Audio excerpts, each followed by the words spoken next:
اس کے ننھے کانوں میں تیر کی طرح پیوست ہو رہی تھی۔ بس اب یہ یتیم ہو گئی، بیچاری کی دنیا میں کون رہ گیا؟ چچا ہے نا، وہ دیکھ لے گا۔ اسی چچا نے جس کا نام ناصر تھا۔ سر جھٹک کر صرف اتنا ہی کہا تھا، ہاں رکھوں گا اس کو، آخر میرا خون ہے۔ مگر اس کے لہجے میں لاچارگی نہیں، ایک بوجھ اٹھانے کی جنجناہٹ تھی۔ صبا کو کبھی وہ دن نہیں بھولا جب پہلی بار وہ چچا کے گھر گئی تھی۔ گھر کے صحن میں پرانی چارپائی، دیوار پر لٹکے پرانے پردے، اندر سے آتی ہوئی پھپھو کی ناگوار سی آواز، یہ بھی آ گئی ہمارے سر پر، پہلے ہی اتنے خرچے ہیں۔ اس دن سے صبا نے سیکھ لیا تھا کہ خاموشی ہی اس کی پناہ گاہ ہے، نہ کچھ مانگو اور نہ ہی کچھ کہو، بس جو مل جائے اسے نعمت سمجھ کر چپ چاپ قبول کر لو۔ چچا ناصر سخت مزاج آدمی تھا، اس کے لفظوں میں شفقت کم اور حکم زیادہ ہوتا۔ اگر کبھی صبا کھانے میں نمک کم ڈال دیتی یا پانی دیر سے لاتی تو چچا کی آنکھوں میں ایسی چنگاریاں بھڑکتی کہ اسے لگتا کہ ابھی آگ لگ جائے گی۔ تمہیں ہم نے پال لیا تو اس کا مطلب یہ نہیں کہ تم شہزادی بن کر رہو گی، وہ ہررا کر کہتا۔ یاد رکھو، تم ہم پر احسان نہیں کر رہی، ہم تم پر احسان کر رہے ہیں۔ صبا کا دل ان جملوں کے ساتھ ساتھ چھوٹا ہوتا گیا۔ وہ دن میں گھر کی صفائی، برتن، کپڑے سب کچھ کرتی۔ شام کو اگر تھک کر ایک کونے میں بیٹھتی تو پھپھو کی آواز آتی، بیٹیاں تو ہمارے گھر کی ہیں، یہ تو پرائی چیز ہے، پھر بھی سارا دن منہ بنا کر گھومتی ہے۔ صبا نے اپنے وجود کو ایک سائے میں بدل دینا سیکھ لیا۔ وہ گھر میں ہوتی بھی تو لگتا جیسے نہیں ہے۔ وقت گزرتا گیا، صبا جوان ہونے لگی۔ اس کے چہرے پر وہی معصومیت تھی جو بچپن میں تھی، لیکن آنکھوں میں ایک عجیب سا خوف اور عادتاً جھکاؤ بھی آ گیا تھا۔ وہ کبھی آئینے کے سامنے زیادہ دیر کھڑی نہیں ہوتی تھی۔ اسے لگتا تھا کہ اگر وہ اپنے آپ کو خوبصورت دیکھ لے گی تو شاید چچی کا غصہ اور بڑھ جائے گا۔ ایک دن شام کے وقت جب وہ باورچی خانے میں روٹی پکا رہی تھی، باہر بیٹھے چچا ناصر کے پاس ایک رشتہ دار آیا۔ ناصر بھائی، اس نے کہا، میرے ایک جاننے والا ہے، شریف گھرانہ ہے، لڑکا محنتی ہے، بس مالی حالت ابھی کمزور ہے، مگر عزت والا ہے، اگر چاہو تو صبا کا رشتہ وہاں کر دو، تمہاری بھی ذمہ داری ہلکی ہو جائے گی۔ یہ جملہ ذمہ داری ہلکی ہو جائے گی بالکل ایسے لگا جیسے کسی نے صبا کو سامنے بٹھا کر صاف صاف کہہ دیا ہو کہ تم صرف ایک بوجھ ہو جس سے جلدی جان چھڑانا ہے۔ چچا نے زیادہ سوچے بغیر حامی بھر لی۔ نہ صبا سے پوچھا گیا، نہ اس کی رائے لی گئی، اسے بس ایک دن بتایا گیا، تیرا نکاح ہے، تیار ہو جا۔ نکاح کے دن جب مولوی صاحب نے اس کا نام لے کر پوچھا، قبول ہے، تو صبا نے دل میں ایک لمحے کو سوچا، اگر وہ زور سے نہیں کہہ دے تو کیا ہوگا؟ مگر سامنے بیٹھی پھپھو کی تیکھی نظریں، چچا کے تیور اور اپنے لیے کسی بھی پناہ گاہ کی مکمل کمی کا خیال آتے ہی اس نے بہت دھیمی آواز میں کہا، قبول ہے۔ اس کے دل کی دھڑکنیں اتنی تیز تھیں کہ وہ خود انہیں اپنے کانوں میں سن سکتی تھی۔ شوہر کا نام زبیر تھا، دبلا پتلا سانولا رنگ، مگر چہرے پر ایک نرمی، ایک خاموش سا سکون۔ رخصتی کے وقت جب وہ پہلی بار صبا کے قریب آیا تو وہ ڈر گئی کہ شاید اب بھی کوئی سخت جملہ سننے کو ملے گا، مگر زبیر نے بس اتنا کہا، ڈرو مت، میں کوشش کروں گا کہ تمہیں کبھی کسی چیز کی کمی محسوس نہ ہو۔ اس ایک جملے نے جیسے صبا کے اندر کہیں بہت گہرائی میں دفن امید کی ننھی سی کونپل کو دوبارہ ہلایا۔ اسے لگا شاید یہ نکاح صرف ذمہ داری اتارنے کے لیے نہیں، شاید اس زندگی میں کوئی ایک انسان ایسا بھی مل جائے جو اسے بوجھ نہیں بلکہ انسان سمجھ کر دیکھے۔ ازدواجی زندگی کے شروع کے دنوں میں زبیر واقعی بہت محنت کرتا رہا۔ وہ صبح سبیرے مزدوری کے لیے نکلتا، شام کو تھکا ہارا آتا، مگر آتے ہی صبا سے کہتا، کیسی ہو؟ آج تم نے کچھ کھایا؟ یہ چھوٹا سا سوال صبا کے لیے کسی تحفے سے کم نہ تھا، کیونکہ اس نے پوری زندگی میں کسی کو اس سے یوں پوچھتے نہیں دیکھا تھا۔ زبیر کی ماں یعنی اس کی ساس البتہ شروع دن سے ہی ذرا سخت مزاج تھی۔ وہ ہر بات میں ٹانگ اڑاتی، اس کو ایسے کیوں بٹھایا، کھانا اتنا تھوڑا کیوں بنایا، برتنوں میں چمک کیوں نہیں، مگر زبیر جب سامنے ہوتا تو وہ نسبتاً نرم ہی رہتی۔ کچھ ہی عرصے میں زبیر نے فیصلہ کیا کہ وہ سعودی عرب جا کر کام کرے گا تاکہ گھر کے حالات بہتر ہوں، ماں کو بھی سکون ملے اور بیوی کے لیے بہتر مستقبل بنا سکے۔ صبا کا دل اس خبر سے ایک طرف خوش ہوا کہ شاید اب مالی حالات بہتر ہوں گے، مگر دوسری طرف خوف زدہ بھی کہ اس گھر میں جہاں وہ ابھی پوری طرح قبول بھی نہیں ہوئی، وہاں وہ زبیر کے بغیر کیسے رہے گی۔ پھر بھی اس نے مسکراتے ہوئے کہا، آپ جائیں، اللہ آپ کے لیے آسانی کرے، میں سب سنبھال لوں گی۔ وہ پہلی بار نہیں تھی جب صبا نے اپنے دل کا خوف چھپا کر کسی اور کو حوصلہ دیا، مگر شاید پہلی بار تھا جب کسی نے اس حوصلے کو سچ میں قدر کی نگاہ سے دیکھا۔ زبیر کے سعودیہ چلے جانے کے بعد چند ماہ تو سب کچھ معمول کے مطابق رہا۔ وہ ہر ہفتے فون کرتا، کبھی ویڈیو کال، کبھی آڈیو۔ صبا اسے گھر کے چھوٹے بڑے حالات بتاتی، البتہ بہت فلٹر کر کے، یعنی کہ انداز بدل کے۔ کبھی نہیں بتاتی کہ ساس نے آج کیا سخت بات کہی، کس طرح چھوٹی سی غلطی پر تانا دیا، کیونکہ وہ جانتی تھی کہ زبیر یہاں نہیں، دور ہے، یعنی کہ بہت زیادہ دور ہے۔ اس کے دل پر بوجھ ڈال کر اس کی محنت کمزور نہیں کرنا چاہتی تھی۔ ادھر سے زبیر ہر کال پر ایک ہی خواب سناتا، انشاءاللہ 2 سال میں ہم اپنا گھر لیں گے، تمہارے لیے اچھی سی چیزیں لا کر دوں گا، ہماری اپنی چھوٹی سی دنیا ہوگی۔ صبا اندر سے ان خوابوں کو سنبھال کر رکھتی جیسے کوئی غریب عورت سونے کے زیور کے 2 ٹکڑے کہیں گہرے صندوق میں چھپا دیتی ہے۔ پھر ایک دن وہ وقت آیا جب اللہ نے انہیں بیٹی کی نعمت دی۔ ہسپتال کے کمرے میں جب ڈاکٹر نے مسکرا کر بتایا، مبارک ہو، بیٹی ہوئی ہے، تو صبا کے آنسو خود بخود بہنے لگے، خوشی کے، شکر کے اور شاید خوف کے ملا جلا رنگ لیے ہوئے۔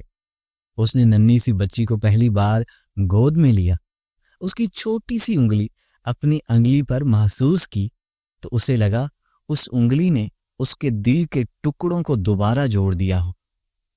اس نے دل میں دعا کی، یا اللہ، میں نے زندگی بھر تنہائی دیکھی ہے، اس بچی کو کبھی وہ تنہائی نہ دکھانا جو میں نے جھیلی۔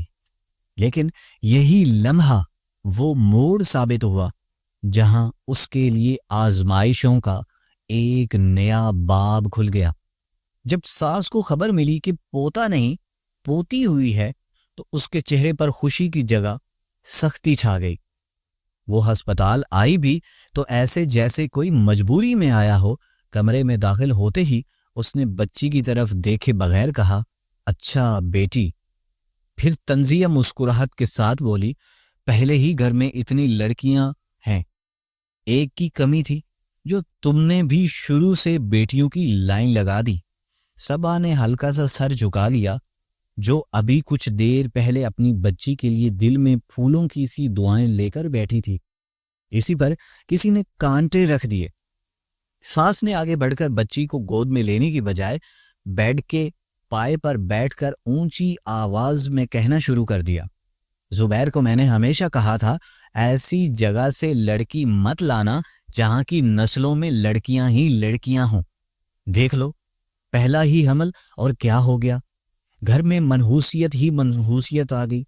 نرس نے حیرانی سے ساس کو دیکھا، پھر ہمدردانہ نظروں سے صبا کو، مگر صبا کی عادت میں شامل ہو چکا تھا کہ وہ اپنی توہین پر بس خاموشی اوڑھ کر بیٹھ جائے۔ گھر واپسی کے بعد ساس کا رویہ دن بدن سخت ہوتا چلا گیا۔ کبھی وہ بچی کی معمولی سی رو پر چیخ پڑتی، اس کو چپ کراؤ، میرے سر میں درد ہو رہا ہے، صبح سے اس منحوس کی آواز سن رہی ہوں۔ کبھی وہ جان بوجھ کر صبا کے سامنے رشتہ داروں سے کہتی، کچھ بہویں نصیب والی ہوتی ہیں، بیٹے ہی جنتی ہیں، گھر کے چراغ بڑھتے ہیں، اور کچھ ایسی ہوتی ہیں جو آتے ہی قسمت بند کر دیتی ہیں۔ بس عورتیں ہی عورتیں۔ صبا ہر جملہ دل میں تیر کی طرح محسوس کرتی، مگر کسی کے سامنے کچھ نہیں کہتی۔ اگر کوئی رشتہ دار کہہ بھی دیتا، باجی بیٹی تو اللہ کی رحمت ہے، تو سوس فوراً کوفت میں جواب دیتی، رحمت ہوگی تمہارے لیے، ہمارے گھر میں بیٹیوں کی کوئی ضرورت نہیں، ہمیں تو وارث چاہیے، وارث، نام چلانے والا چاہیے۔ اسی دوران زبیر کو فون پر سب کچھ اور کچھ ہی بتانا جاتا، یعنی کہ بتایا کچھ جاتا، ہوتا کچھ۔ ساس کال کے دوران پاس بیٹھ کر میٹھے لہجے میں بولتی، بیٹا اللہ نے رحمت دی ہے، بیٹی ہے، بہت پیاری ہے، ہم سب بہت خوش ہیں، ہاں ہاں تم فکر نہ کرو، ہم صبا کا بہت خیال رکھتے ہیں۔ پھر جیسے ہی کال بند ہوتی، لہجے کا سارا مٹھاس اتر جاتی۔ صبا کئی بار سوچتی کہ کاش وہ ایک بار ہمت کر کے فون پر کچھ کہہ دے، بس اتنا ہی کہ زبیر تمہاری امی میرے ساتھ اچھا سلوک نہیں کر رہی، انہیں بیٹی پسند نہیں۔ مگر پھر دل میں اپنے ماضی کے سارے زخموں کی تصویریں آ جاتی۔ وہ چچا جو ہمیشہ اسے بوجھ سمجھتا رہا، وہ گھر جس میں اس کے لیے کوئی کمرہ نہیں، وہ دروازے جو اس پر کبھی نہیں کھلے۔ اگر میں نے زبیر کو کچھ بتایا اور اس نے بھی امی کی باتوں پر یقین کر لیا، وہ سوچتی، اور اگر اس نے بھی مجھے بوجھ سمجھ کر دور کر دیا تو پھر میں کہاں جاؤں گی؟ بات صرف ساس کے سخت جملوں تک محدود نہیں رہی، رویوں میں بھی فرق نمایاں ہونے لگا۔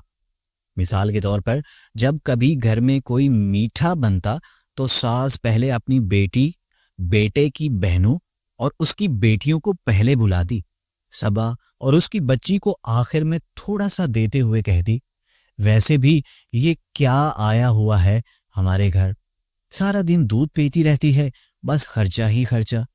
اگر صبا کبھی اپنی بچی کو چھوٹی سی فراق پہنا کر خوش ہو کر دیکھتی تو ساس کہتی، ایسے کیوں تیار کر رہی ہو اسے، شہزادی ہے کیا؟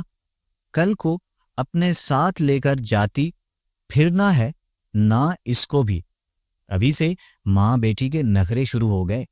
ایک دن تو حد ہی ہو گئی جب ساس نے محلے کی ایک عورت کے سامنے صاف صاف کہہ دیا، اگر زبیر ہوتا نہ تو میں اسے کہتی کہ دوسری شادی کر لے، کم از کم کہیں سے تو بیٹا ہو۔ صبا اس وقت باورچی خانے میں کھڑی سبزی کاٹ رہی تھی، چھری ہاتھ میں کانپ گئی، انگلی بھی کٹ گئی، خون نکل آیا، مگر اس سے زیادہ اسے اپنے دل میں بہتا ہوا خون محسوس ہوا۔ اس سب کے باوجود صبا نے ایک بار بھی فون اٹھا کر اپنے شوہر سے شکایت نہیں کی۔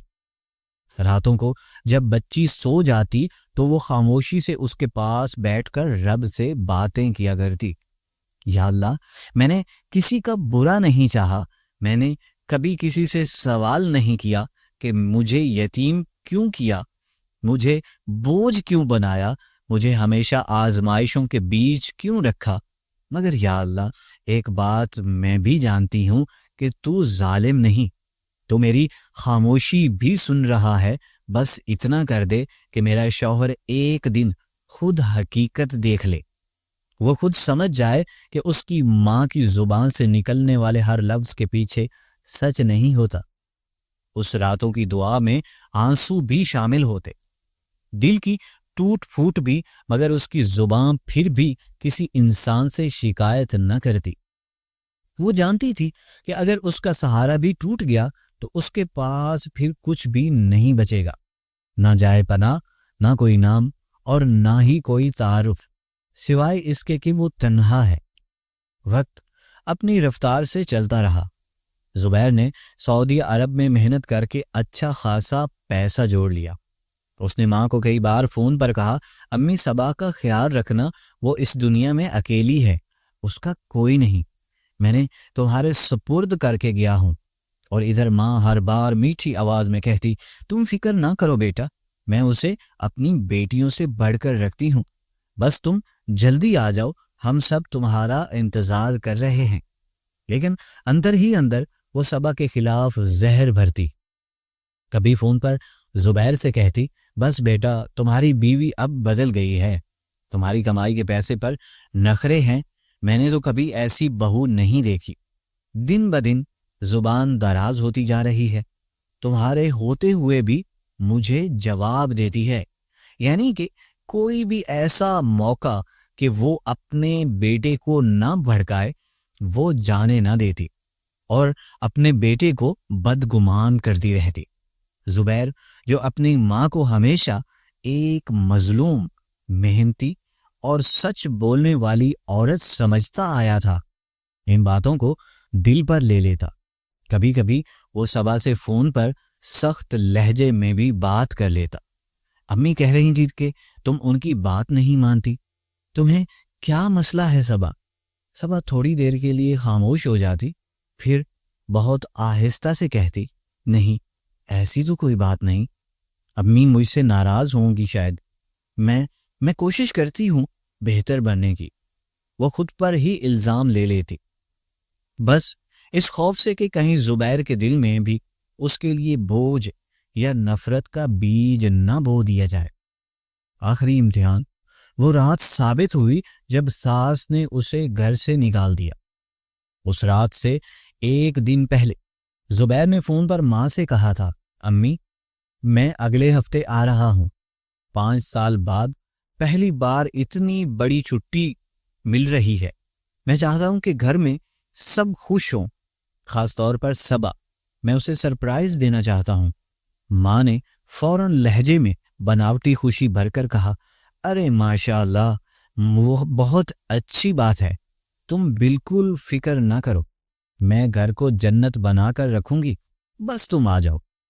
مگر اندر اس کے دل میں کچھ اور ہی پک رہا تھا، اسے اپنی بہو کا وجود کھٹکتا تھا، خاص طور پر وہ اس کی خاموش آنکھیں جو شاید بولتی نہیں تھی مگر سب کچھ سمجھتی ضرور تھیں۔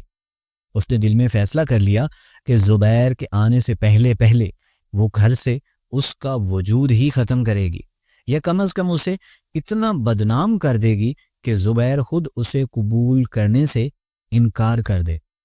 وہی رات تھی جب اس نے جھگڑا کھڑا کیا، چھوٹی سی بات پر، بچی کے دودھ میں چینی زیادہ ہو گئی یا کم، اس نے طوفان برپا کر دیا۔ اونچی آواز میں بولی، میں نے تمہیں ماں سمجھ کر رکھا، تم نے تو میرا گھر ہی خراب کر دیا، نہ تم گھر کا کام ڈھنگ سے کرتی ہو، نہ ہمارے لیے بیٹا لائی ہو، الٹا سارا دن اداس منہ بنا کر بیٹھی رہتی ہو، لگتا ہے اس گھر پر سایہ پڑ گیا ہے تمہارے آنے کے بعد۔ صبا نے پہلی بار ہمت کر کے بس اتنا کہا، امی میں نے کیا کیا ہے، میں تو بس آپ کی بات مانتی ہوں، گھر کا کام بھی کرتی ہوں، بچی کا بھی۔ ابھی اس نے بات پوری بھی نہیں کی تھی کہ ساس نے چیخ کر کہا، ہاں ہاں اب تم مجھے ہی قصوروار ٹھہراؤ گی، کل زبیر آئے گا تو میں اسے سب کچھ بتاؤں گی، تم اس گھر میں فتنہ ہو، انا پرست ہو، میری عزت کے خلاف ہو، تمہیں باہر ہی اچھا لگے گا، یہ گھر تمہارے لیے نہیں۔ پھر وہ کمرے میں گئی، صبا کے کپڑے ایک تھیلے میں پھینکے، بچی کا ایک چھوٹا سا کمبل اٹھایا اور دروازے کے پاس آ کر بولی، نکل جاؤ۔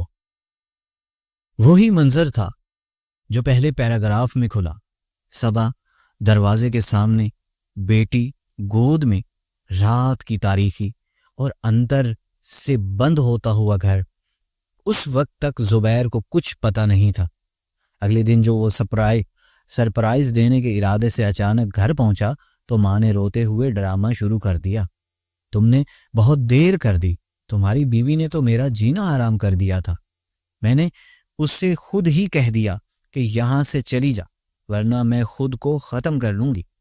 وہ تو تمہاری ماں کو جان سے مارنے کے در پہ تھی، تمہاری بچی کو لے کر جانے والی تھی، تمہاری کمائی پر پل رہی تھی، میں نے برداشت نہیں کیا۔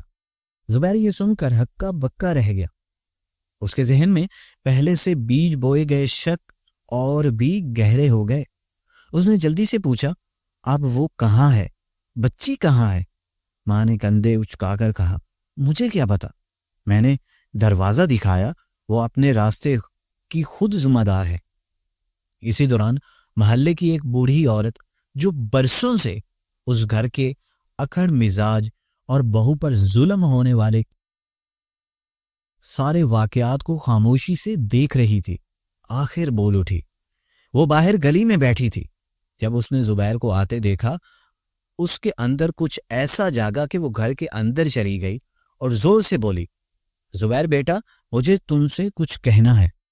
زبیر نے احترام سے کہا، جی خالہ کہیے۔ خالہ نے ساس کی طرف دیکھا، پھر زبیر کی طرف، اور بولا، اگر تم سچ سننے کے لیے تیار ہو تو جان لو، تمہاری ماں نے تمہاری بیوی پر بہت ظلم کیے ہیں، اور اس نے کبھی تمہاری شکایت نہیں کی، نہ ایک لفظ کہا، بس تمہارے نام پر سب سہتی رہی۔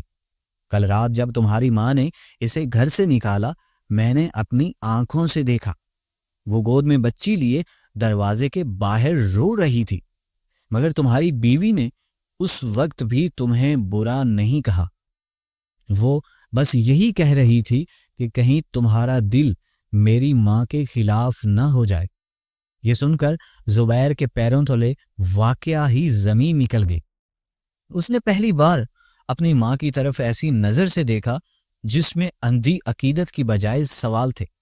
امی، اس نے دھیمی مگر کانپتی ہوئی آواز میں کہا، کیا یہ سب سچ ہے؟ کیا آپ نے صبا کو گھر سے نکالا؟ ماں نے نظریں چرا لی، پھر رو کر کہنے لگی، میں نے تو صرف تمہارے لیے، مگر الفاظ ادھورے رہ گئے۔ خالہ نے آگے بڑھ کر کہا، بیٹا، ماں ہونا بہت بڑی بات ہے، مگر ماں کی ہر بات سچ نہیں ہوتی۔ تمہاری بیوی نے تمہیں کبھی بوجھ نہیں سمجھا، وہ تو خود بوجھ بن کر اس گھر کو بچانے کی کوشش کرتی رہی۔ تم نے کبھی اپنی آنکھوں سے اس سچ کو دیکھنے کی کوشش ہی نہیں کی، تم ہمیشہ سنی سنائی باتوں پر یقین کرتے رہے۔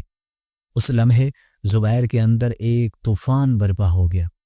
اسے وہ تمام فون کالز یاد آئیں جب ماں نے صبا کے خلاف بات کی تھی، وہ لمحے جب اس نے صبا کی آواز میں ہلکی سی جھجک، ہلکی سی کپ کپاہٹ محسوس کی تھی، مگر اس نے کبھی اس جھجک کے پیچھے چھپا درد سمجھنے کی کوشش ہی نہیں کی۔ اسے یاد آیا کہ اس نے بھی کبھی اتنا نہیں پوچھا، صبا تم واقعی ٹھیک ہو؟ بس ماں کی باتوں میں آ کر آخری سچ مان کر چلتا رہا۔ آج پہلی بار اسے احساس ہوا کہ سچ کو اپنی آنکھوں سے دیکھے بغیر صرف سنی سنائی باتوں پر یقین کرنا کسی اور کے نہیں، اپنے ہی گھر کے چراغ کو بجھا دینے کے برابر ہوتا ہے۔ زبیر نے اسی وقت فیصلہ کیا کہ وہ صبا کو تلاش کرے گا۔ وہ گلیوں، بسوں، رشتہ داروں، ہر جگہ پوچھتا پھرنے لگا۔ آخر کار کئی گھنٹوں کی تلاش کے بعد اسے مسجد کے باہر عورتوں کے حصے کے نزدیک ایک کونا ملا جہاں صبا اپنی بچی کو سینے لگا کر بیٹھی تھی، تھکی ہوئی، بکھری ہوئی، مگر پھر بھی آنکھوں میں کوئی شکوہ نہیں، صرف خاموش صدق۔ زبیر کو دیکھتے ہی اس کی آنکھوں میں حیرت اور خوف ایک ساتھ ابھرے۔ وہ اٹھنے لگی تو لڑکھڑا گئی۔ زبیر تیزی سے آگے بڑھا۔ اس نے پہلی بار نہ شوہر ہونے کے ناطے، نہ محافظ بن کر، بلکہ قصوروار بن کر آگے بڑھایا۔ صبا، اس نے ٹوٹے ہوئے لہجے میں کہا، مجھے معاف کر دو، میں ہمیشہ اپنی ماں کی باتوں کو سچ مانا، کبھی تمہیں سمجھنے کی کوشش نہیں کی، میں نے کبھی اپنی آنکھوں سے سچ دیکھنے کا حق ادا نہیں کیا۔ صبا نے کچھ لمحے اسے دیکھا، پھر دھیمے سے کہا، آپ کا قصور یہ نہیں ہے کہ آپ اپنی ماں کی باتوں پر یقین کرتے ہیں، قصور یہ تھا کہ آپ نے کبھی میرا دل نہیں پوچھا۔ اس جملے نے زبیر کو اندر تک ہلا دیا۔ اس نے بچی کو گود میں لیا، اس کے ننھے ہاتھوں کو چوم کر کہا، یہ میری بیٹی ہے، میری رحمت ہے، میری اولاد ہے، نہ منحوس نہ بوجھ، میں آج اسے بھی تمہیں بھی اپنی آنکھوں سے دیکھوں گا، اپنے دل سے پہچانوں گا، کسی کے لفظوں کے محتاج ہو کر نہیں۔ اسی دن اس نے فیصلہ کیا کہ وہ اپنی ماں کے ساتھ بھی سچ کا سامنا کرے گا، مگر سب سے پہلے اپنے اندر اندھے پن سے نکلے گا۔ اسے آخر کار یہ حقیقت سمجھ میں آ گئی کہ سچ کو ہمیشہ اپنی آنکھوں سے دیکھنا چاہیے، صرف سنی سنائی باتوں پر یقین نہیں کرنا چاہیے، کیونکہ سنی سنائی باتیں اکثر ان لوگوں کی ہوتی ہیں جو اپنے اندر کے اندھیروں کو چھپانے کے لیے دوسروں پر الزام لگا دیتے ہیں۔ صبا کی خاموشی، اس کی صبر، اس کی معصوم بیٹی کی مسکراہٹ، یہی سب مل کر اس کے لیے وہ روشن گواہی بن گئے جس نے دیر سے سہی مگر اسے حقیقت تک ہی پہنچا دیا۔ امید کرتے ہیں کہ آپ کو ہماری یہ سٹوری پسند آئی ہوگی۔ ملتے ہیں نیکسٹ ویڈیو میں۔